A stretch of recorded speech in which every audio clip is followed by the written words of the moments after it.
Shalom Bapak Ibu, kita akan mendengarkan firman Tuhan pada hari ini. Saya firman Tuhan bisa memberi kekuatan dan kemenangan bagi hidup kita. Ya, mari kita sedang doa. Terima kasih Tuhan, ini akan memberikan firman yang ajaib, berarti hamba-Mu, sebagai kata sebagai kehendak-Mu. Dalam nama Yesus kami siapkan kami yang baik, berkati lewat firman. Haleluya, dalam nama Yesus. Amin. Tuhan, ayat pokok kita pada hari ini terdapat dalam Roma 10 ayat 9 sampai 10. Saya akan bacakan firman Tuhan. Roma 10 ayat 9 sampai 10. Demikian firman Tuhan. Sebab jika kamu mengaku dengan mulutmu bahwa Yesus adalah Tuhan dan percaya dalam hatimu bahwa Allah telah membangkitkan Dia dari antara orang mati, maka kamu akan diselamatkan. Nah, dengan hati orang percaya akan dibenarkan, dan dengan mulut orang mengaku dan diselamatkan. Puji Tuhan, kita kira Dia yang membaca dan melakukan firman Tuhan. Saya berikan judul tema pada hari ini, yaitu hanya lewat Yesus jalan keselamatan menuju surga. Sekali lagi, hanya lewat Yesus Tuhan jalan keselamatan menuju surga. Ya. Kata diselamatkan ini bahasa Yunani-nya itu soteria, atau artinya ajaran yang mempelajari tentang keselamatan menurut agama Kristen. Ya. Banyak ada pelajaran soteriologi, ya, sekolah kita dan juga sekolah teologi atau pelajaran ini. Ya. Menurut arti rohaninya itu keadaan manusia yang baik karena bersatu dengan Tuhan. Ya, setelah dibebaskan dari bahaya. Kamus Besar Bahasa Indonesia artinya yaitu bebas dari bahaya, bencana, sembuhkan dari penyakit. Ya, kita akan masuk pada pendahuluan. Nah, saudara, kita akan membahas tentang dosa dan keselamatan. Ketika manusia dalam dosa,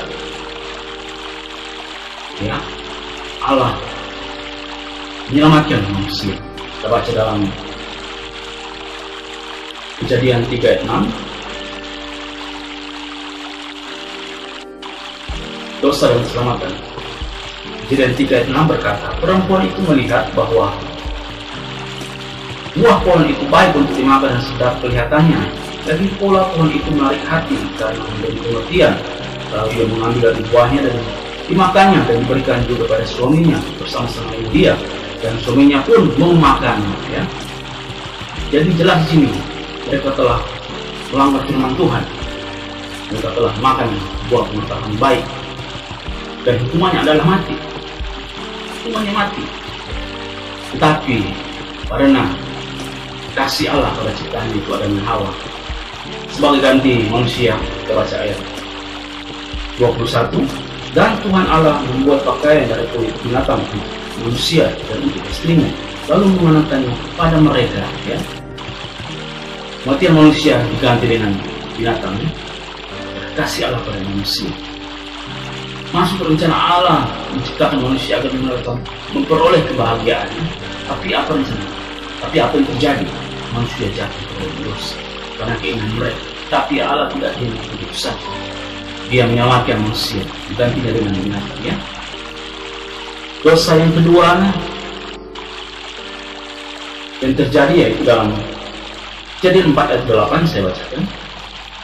Kata Kain kepada Habel adiknya, marilah kita pergi ke padang. Ketika mereka ada di padang, tiba-tiba Kain memukul Habel adiknya, lalu membunuh dia. Ya. Ketika Allah menyelamatkan manusia dari kematian, maksud Allah agar manusia hidup benar di hadapan Tuhan. Tapi apa yang terjadi? Manusia itu terjatuh dalam dosa, sehingga Habel dibunuh oleh Kain. Ya, saudara. Kata Kain kepada adiknya, marilah kita pergi ke padang, lalu dibunuhnya. Sebenarnya Kain juga Tuhan menghukumnya, tapi karena kasih Tuhan lagi kepada manusia, karena pada Kain kasihnya. Ayat 12 dibacakan, firman Tuhan, sekali-kali tidak, barang siapa yang membunuh Kain akan dibalaskan kepada 7 kali lipat. Kemudian Tuhan menaruh tanda pada Kain supaya ia jangan dibunuh oleh bagi siapa pun yang berpembunuh dia. Manusia itu dalam dosa, di alam menyelamatkan manusia dari dosa. Ya. Kemudian pasal 6 ayat yang kelima, saya bacakan firman Tuhan. Ketika dilihat Tuhan bahwa kejahatan manusia besar di bumi, bahwa segala kecenderungan hatinya selalu membawakan kejahatan semakin banyak, Allah memberikan agar manusia hidup benar di hadapan Tuhan. Tapi apa yang terjadi? Manusia terus berbuat jahat di hadapan Tuhan, sehingga dalam zaman Nabi Nuh manusia dihukum dengan air bah, sehingga Tuhan dengan kasih karunia menyelamatkan Nabi Nuh keluar. Bukti kasih Tuhan kepada manusia. Dalam dosa Tuhan menyelamatkan.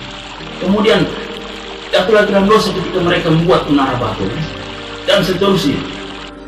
Seolah-olah manusia terus berbuat dosa. Tapi apa yang terjadi, saudara? Allah penuh kasih, sehingga Dia merencanakan keselamatan. Ya, rencana keselamatan Allah. Kita akan masuk pada berikut yang kedua, itu rencana keselamatan Allah. Bicara tentang pembuatan dan penggenapannya. Yesaya 63:8 saya bacakan firman Tuhan. Rencana keselamatan Allah. Yesaya 63 ayat yang ke-8 dan 9. Bukankah Ia berfirman, sungguh mereka umatku, anak-anak yang tidak akan berlaku curang, maka Ia menjadi juru selamat mereka dalam segala urusan mereka. Bukan seorang buta utusan, melainkan Ia sendirilah yang menyelamatkan mereka. Ya, jadi Allah merencanakan keselamatan manusia. Tidak bukan buta atau utusan, melainkan Dia sendirilah yang akan menyelamatkan manusia. Dia menyelamatkan dari dusta. Yesaya 9 ayat 5. Saya baca firman Tuhan. Yesaya 9 ayat 5 berkata, sebab seorang anak terlahir untuk kita, seorang putra telah diberikan untuk kita, lambang pemerintahan ada di atas bahunya, dan namanya disebutkan orang penasihat ajaib, Allah yang perkasa. Jadi Allah bukan mengutus duta atau utusan, tapi melainkan Dia sendirilah yang menyelamatkan dalam wujud Yesaya 9:5, dalam wujud manusia. Sebab seorang anak terlahir, disebutkan bahwa anak itu adalah Allah yang perkasa. Anak itu adalah Yesus Kristus. Amin, saudara. Cara Dia menyelamatkan manusia, Dia harus berbentuk manusia, Dia datang dalam wujud manusia. Dan mungkin Dia menyelamatkan manusia dalam bentuk binatang, nah itu sesuatu yang tidak salah dan aneh. Tapi Dia datang menyelamatkan manusia dalam wujud manusia, dalam wujud Yesus Kristus Tuhan kita, ya. Saya bacakan.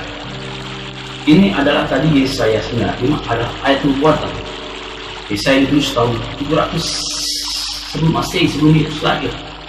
Yesus lahir tahun 6 sebelum Masehi. Jadi ada jarak 7 abad, sekitar 700 tahun kalau Yesus lahir. Mari kita lihat dalam Lukas 2 ayat 11, saya baca.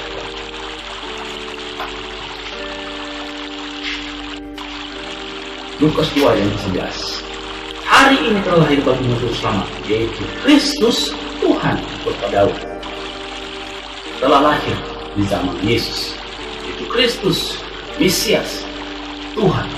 Kristus itu adalah Tuhan, anak itu adalah Tuhan, menyelamatkan manusia. Cara Dia menyelamatkan adalah memang harus dengan nyawa. Dia memberikan nyawa untuk menyelamatkan hidup. Ya. Kita lihat ketika Yesus Dia hidup, karya-karya keselamatan yang Dia lakukan, pelayanan penginjilan Dia lakukan, sehingga banyak orang yang mengalami mujizat dalam kehidupannya. Matius 4 ayat 23, karya-karya keselamatan. Berikutnya itu karya-karya keselamatan Yesus ketika Dia hidup. Matius 4 ayat 23, saya bacakan dari saudara.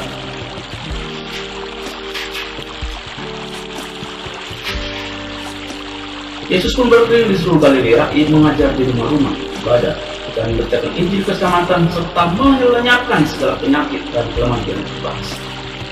Cara Dia menyelamatkan manusia, Dia melenyapkan segala penyakit. Menyembuhkan segala penyakit. Yesus menyembuhkan segala penyakit. Ya. Kemudian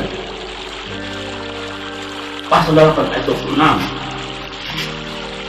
Matius 8 ayat 26, Dia berkata kepada mereka, mengapa kamu takut, kamu yang belum percaya? Lalu bangunlah Yesus menghadap angin dan danau, maka danau itu terus Yesus menyelamatkan murid-muridnya dari tiupan angin badai yang terjang dan bukan cuma menyembuhkan, tapi menyelamatkan murid-muridnya dari kecelakaan, dari bahaya sehingga oleh selamat.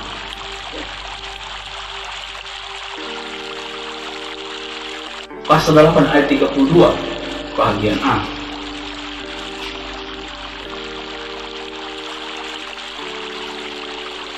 Yesus berkata kepada mereka, pergilah lalu keluarlah mereka dan masuk ke dalam babi itu. Maka terjunlah seluruh kawanan babi itu dari tepi jurang ke dalam danau. Yesus menyelamatkan, membebaskan orang yang terus sakit sehingga dia sembuh. Dia bebas dari rasukan roh jahat, membebaskan orang yang roh jahat. Pasal 9 ayat 13. Jadi pergilah dan pelajarilah arti firman ini. Yang ku kehendaki adalah kasihan dan bukan persulahan, karena aku datang untuk memanggil orang benar, melainkan orang berdosa. Di sini Yesus menyelamatkan, memanggil Matius, orang pemungut cukai yang berdosa.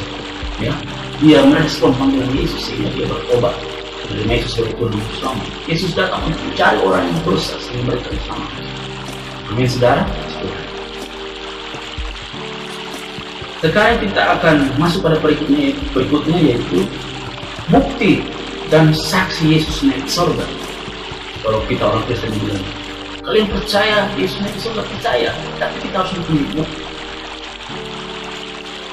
Saya sudah membahas bulan lalu dalam kitab Penuh Hukum Acara Pidana pasal 183 dan 185, di mana dikatakan bahwa dua saksi atau dua bukti itu sah. 183 dikatakan satu orang saksi atau bukti tidak cukup, harus dua.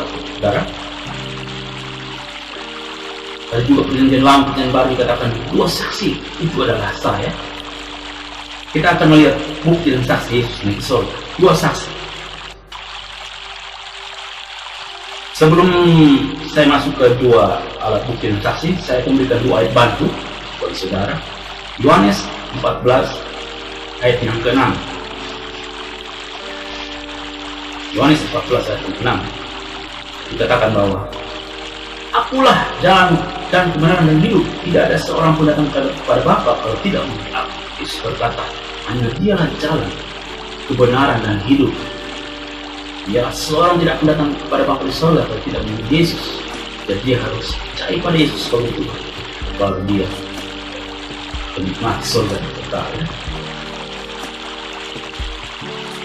Ayat ini juga merupakan saksian dari artis Asmiranda ketika dia bertanya-tanya, mendapatkan mimpi tentang ayat ini. Dia bertanya-tanya kepada teman-teman, dia tidak tahu. Hanya bertanya pada orang Kristen. Akhirnya dia minta jawab bahwa hanya dalam Alkitab ini tertulis bahwa akulah jalan kebenaran dan hidup. Hanya pada Yesus jalan kebenaran dan hidup. Dan ayat bantu yang kedua yaitu Yohanes 8 ayat 23. Saya bacakan Yohanes 8 ayat 23. Lalu Yesus berkata kepada mereka, kamu berasal dari bawah, aku dari atas. Kamu dari dunia ini, aku bukan dari dunia ini. Yesus berkata bahwa dia berasal dari atas, bukan berasal dari dunia. Bahasa Inggrisnya above atau surga, seperempat surga. Itu dua ayat bantu bahwa Yesus berasal dari surga, bukan berasal dari dunia ini. Jadi saya memberikan suatu penjelasan kepada saudara bahwa hanya manusia yang dari surga yang tahu jalan ke surga. Ini saudara, hanya Yesus. Dia bukan cuma Tuhan, tapi juga dia manusia yang sempurna, dia Allah yang sempurna. Makanya dia tahu jalan ke surga. Karena dia bilang, aku berasal dari atas. Ketika dia datang ke bumi, dia tahu jalan ke atas, pulang ke atas, ke rumahnya, Bapa di surga. Demikian juga dengan kita. Jika kita percaya pada Yesus, kita akan menikmati surga yang kekal. Percaya pada Yesus, Yesus tahu jalan ke surga. Kita juga akan Yesus jalan ke surga, kita akan menikmati. Nah, saksi dan bukti Yesus naik ke surga. Kisah 1 ayat 10 saya bacakan.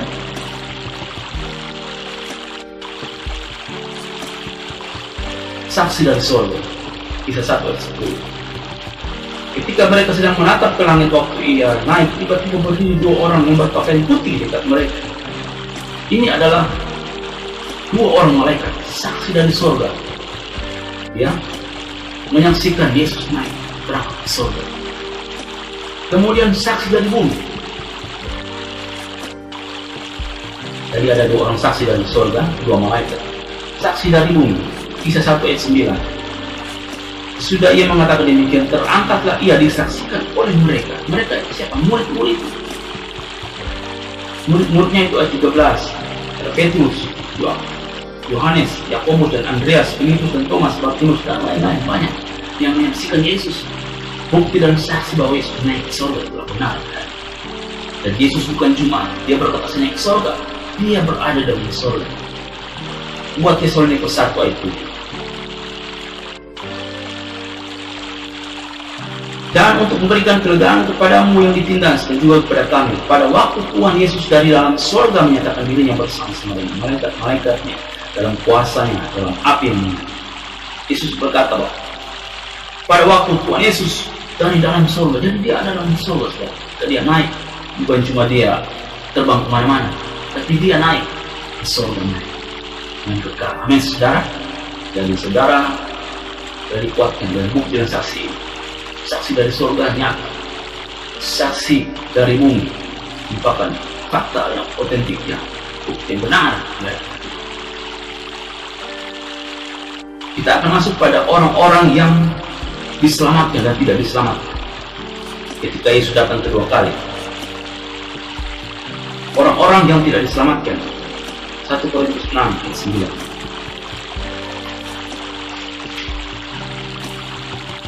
Atau tidak tahu kamu bahwa orang-orang yang tidak adil tidak akan dapat bagian dalam kerajaan Allah? Jangan sesat, orang cabul, penyembah berhala, orang berzina, banci, orang pencuri, orang kikir, pemabuk, pemfitnah, dan penipu tidak akan mendapat bagian dalam kerajaan Allah. Orang-orang seperti ini tidak akan dapat bagian dalam kerajaan Allah. Nah, bagaimana orang yang akan masuk ke dalam kerajaan Allah atau orang-orang yang diselamatkan? Mari kita lihat Wahyu 19 ayat 8. Wahyu 19 ayat 8. Demikian firman Tuhan. Dan kepadanya dikaruniakan supaya memakai kain lenan halus yang berkilau-kilau dan yang putih bersih. Lenan halus itu adalah perbuatan-perbuatan orang benar dan orang-orang kudus. Mau saudara diselamatkan, saudara harus hidup benar, saudara hidup kudus, jauhkan dari segala dosa, perbuatan daging, saudara diselamatkan dan sayang dan hidup benar. Kita harus hidup kudus. Amin, saudara. Puji Tuhan.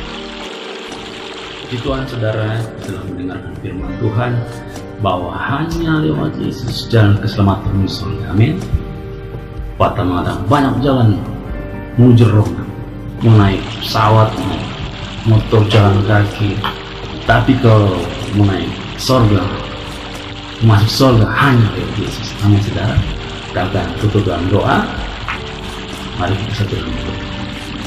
Terima kasih Tuhan, kami mengucap syukur kami telah mendengar firman-Mu Tuhan, bahwa kami menjadi kuat bersaksi dan bukti bahwa Engkau naik ke surga. Percaya ketika kami percaya pada Engkau, kami juga akan menikmati surga-Mu yang kekal. Engkau akan menyelamatkan hidup kami, Engkau akan menyelamatkan keluarga kami, Engkau akan menyelamatkan segala usaha kami, pelayanan kami dan setia, dan kami, suami kami, anak-anak kami, istri kami, Tuhan. Engkau akan menyelamatkan seluruh keluarga kami, Tuhan. Kami mengucap syukur, Tuhan. Di dalam nama Tuhan Yesus Kristus kami berdoa. Haleluya. Amin. Shalom. Puji Tuhan.